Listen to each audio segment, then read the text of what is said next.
Hello everyone. आज हम आपको संस्कृत मस्ती चैनल पर क्लास 10th का संस्कृत किताब प्रथम पाठ मंगलम पर चर्चा करेंगे। तो वीडियो को पूरा ज़रूर देखें और लाइक और सब्सक्राइब और अच्छा लगे वीडियो तो शेयर भी करते रहें।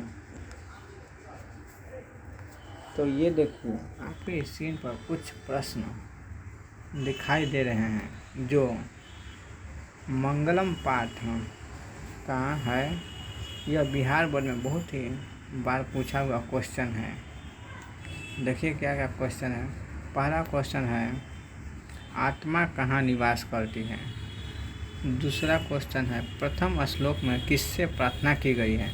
तीसरा प्रश्न है, सत्य का मुख किससे ढका हुआ है। चौथा प्रश्न है, विद्वान किसकी कृपा से आत्मा की महिमा को देखता है। पांचवा प्रश्न है, अणु से भी सूक्ष्म और महान से भी महान कौन है। छठवां प्रश्न है, कौन जीतता है। सातवां प्रश्न है, किससे देवलोक के रास्ते प्रशस्त हैं। आठवां प्रश्न है, कौन ऋषिगण सत्य को प्राप्त करते हैं। नौवां प्रश्न है, कौन नहीं जीतता है। 10वां प्रश्न है, किसके लिए सोने का पात्र हटाने की बात की जा रही है। तब आइए आप प्रथम पाठ मंगलम की भूमिका के बारे में जानते हैं। उपनिषद वैदिक वाङ्मयस्य अंतिम भागे दर्शनशास्त्रस्य सिद्धान्तान् प्रकटयन्ते। सर्वत्र परम पुरुष परमात्मना महिमा प्रधानतया गीयते। तेन परमात्मना जगत् व्याप्तम् अनुशासितं च अस्ति। स एव सर्वेषां तपसां परम लक्ष्यम्। अस्मिन् पाठे परमात्मा अपराम उपनिषदां पदात्मक पंचमंत्रा संकलिता सन्ति। उपनिषद वैदिक वाङ्मय के अंतिम भाग में दर्शन शास्त्र के सिद्धांतों को प्रकट करते हैं। सब जगह परम पुरुष से परमात्मा की महिमा का प्रधान रूप से गायन किया गया है। उस परमात्मा से संसार व्याप्त और अनुशासित है, वही सब की तपस्या का परम लक्ष्य है।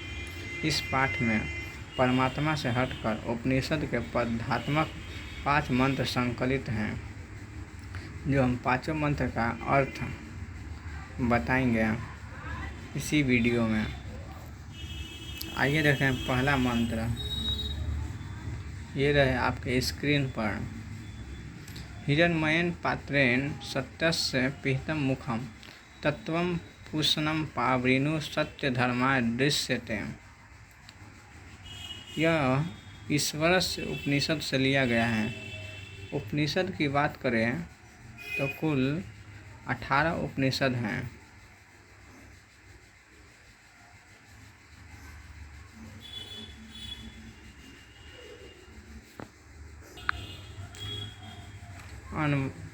अन्वया हे पूषण, सत्यस्य मुखम हिरण्मयेन पात्रेण अपिहितं तत्ते सत्य धर्माय दृश्यते अपावृणु।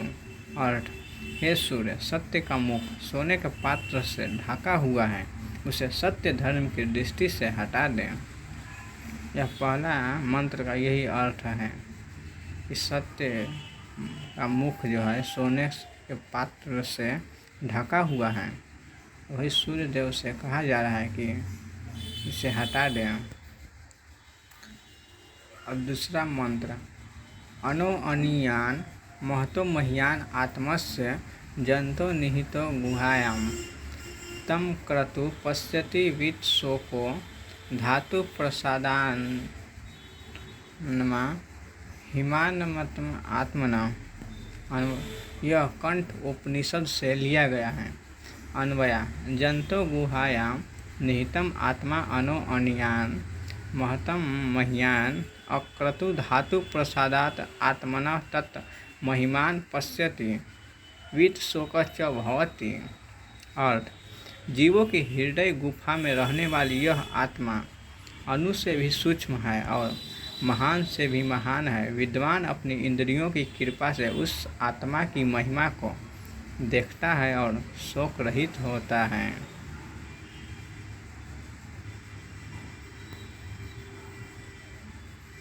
जो जीवों के हृदय में गुफा जीवों के हृदय गुफा में रहने वाली यह आत्मा अणु से भी सूक्ष्म है और महान से भी महान है। यह क्वेश्चन आपको स्क्रीन पर दिखाए थे।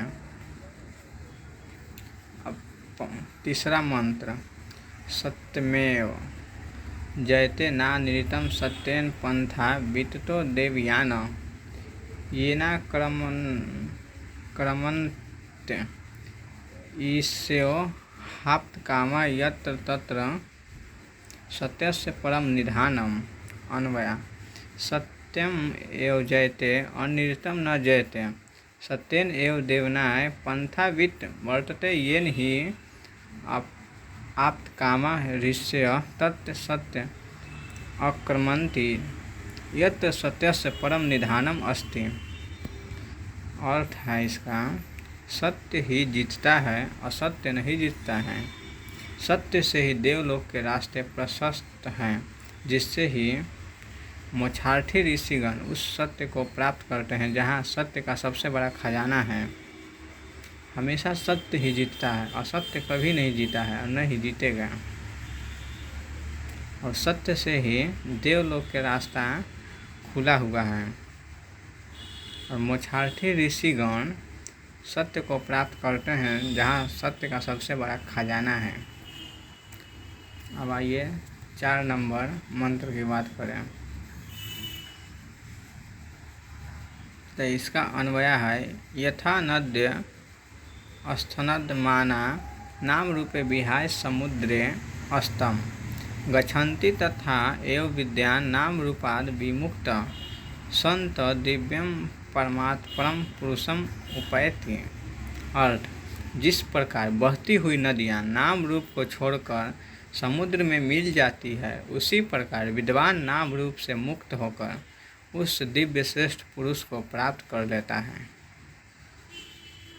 जैसा कि आप देखते हैं, नदी अपना नाम रूप को छोड़कर पानी समुद्र में मिल जाती है, उसी प्रकार विद्वान भी इस धरती पर नाम रूप को छोड़कर उस दिव्य पुरुष में मिल जाते हैं। 5वां श्लोक या मंत्र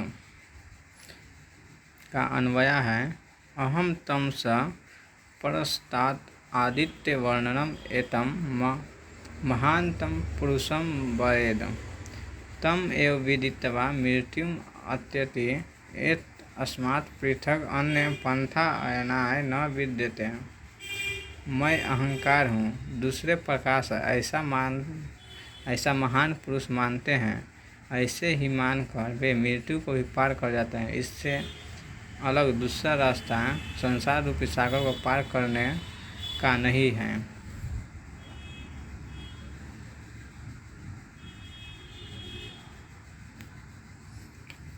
तो ये रहे आपके मंगलम पाठ में संकलित 5 मंत्र। अब जो हम स्क्रीन पर पहले शुरुआती में कुछ प्रश्न दिखाए थे, उसका उत्तर हम बताएंगे। तो ये रहे आपके स्क्रीन पर प्रश्न, आत्मा कहाँ निवास करती है? पहला प्रश्न है। तो आत्मा हृदय में निवास करती है। दूसरा प्रश्न है, प्रथम श्लोक में किससे प्रार्थना की गई है?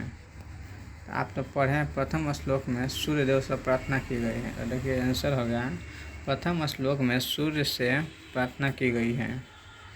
तीसरा प्रश्न है, सत्य का मुख किससे ढका हुआ है? तो देखिए, सत्य का मुंह सोने के पात्र से ढका हुआ है। चौथा प्रश्न, विद्वान किसकी कृपा से आत्मा की महिमा को देखता है? तो विद्वान इंद्रियों की कृपा से आत्मा की महिमा को देखते हैं। अणु से भी सूक्ष्म और महान से भी महान कौन है? तो आंसर होगा 5वां का, अणु से भी सूक्ष्म और महान से भी महान आत्मा है। 6वां प्रश्न है, कौन जीतता है? तो आप सभी लोग जानते हैं कि सत्य ही हमेशा जीतता है। 7वां प्रश्न, किससे देवलोक के रास्ते प्रशस्त हैं? तो सत्य से ही देवलोक के रास्ते प्रशस्त हैं। किससे पूछा है? सत्य से। कौन ऋषिगण सत्य को प्राप्त करते हैं। तो मोक्षार्थी ऋषिगण सत्य को प्राप्त करते हैं। देखिए आपका आंसर, मोक्षार्थी ऋषिगण सत्य को प्राप्त करते हैं। 9वां प्रश्न है, कौन नहीं जीतता है? तो असत्य नहीं जीतता है हमेशा। और 10वां प्रश्न, किसके लिए सोने का पात्र हटाने की बात की जा रही है? तो सत्य धर्म के लिए मुख से सोने के पात्र हटाने की बात की जा रही है। तो ये रहे आपके बिहार बोर्ड में पूछे जाने वाले हैं प्रश्न, जो हमेशा ही पूछा जाता है। तो आप इसे ज़रूर ही अपने कॉपी में लिख लें और याद करें। हो सके तो आप स्क्रीनशॉट भी लेकर लिख सकते हैं। अब आइए आपको हम संस्कृत पाठ प्रथम मंगलम का प्रश्न उत्तर एक पद में जो रहता है अभ्यास, उसके बारे में बताएंगे हम। एक पदेन उत्तरम वदत क है, हिरण्मयेन पात्रेण कस्य मुखम अपिहितम। मतलब हिरण्मय पात्र से किसका मुख ढका हुआ है? सत्य का, तो सत्यस्य। कस्य लिखा हुआ है वहाँ पर, तो यहाँ पर सय, कस्य में सय है, तो इसमें भी सत्य में सय जोड़ देना है। उसी प्रकार ख में देखिए किम है, तो म हलंत है, तो इसमें भी उत्तर में म हलंत जोड़ देना है। जो ख है, सत्य धर्माय प्राप्त किम अपावृणु, तो हिरण्मय पात्र। ग है, ब्राह्मण मुखम केन आच्छादितमस्ति, तो हिरण्मयेन पात्रे। घ है, महतो मह्यान क, महान से महान कौन है? तो आप लोग सभी जानते हैं कि आत्मा है। अनु अन्यान क, मतलब अनु से भी सूक्ष्म कौन है? तो आत्मा है। पृथ्वी व्यादे महत्व परिमाण युक्तार्थ पदार्था महतर क, तो आत्मा। कीदृश पुरुष निजे प्रसादात आत्मना महिमान पश्यति शोकर हिष्टस्य भवति अक्रतु कि जयम प्रणयति। मतलब किसका जीत नहीं होता है? सत्य का। किसका जीत होता है? ज में है, सत्य का जीत हमेशा होता है। आज ह में है, किम जयम न प्रणयति, मतलब किसकी जय नहीं होती है? तो असत्य की जय नहीं होती है। का नाम रूपं च विहाय समुद्रे अस्तम गच्छन्ते। कौन नाम रूप को छोड़कर समुद्र में मिल जाते हैं या समाहित हो जाते हैं? तो नद्य, मतलब नदी। नदी नाम रूप को छोड़कर समुद्र में समाहित हो जाती हैं। तो ये रहे आपके प्रथम पाठ मंगलम के प्रश्न उत्तर और अर्थ। अगले पाठ में हम आपको पाटलिपुत्र वैभवम, जो पटना के बारे में कौन कौन लोग आए हैं पाटलिपुत्र और क्या बताए हैं, सब पाटलिपुत्र वैभव में बताएंगे हम। तो सब्सक्राइब करें हमारे YouTube चैनल संस्कृत मस्ती और देखते रहें हमारे वीडियो। धन्यवाद। आगे के वीडियो में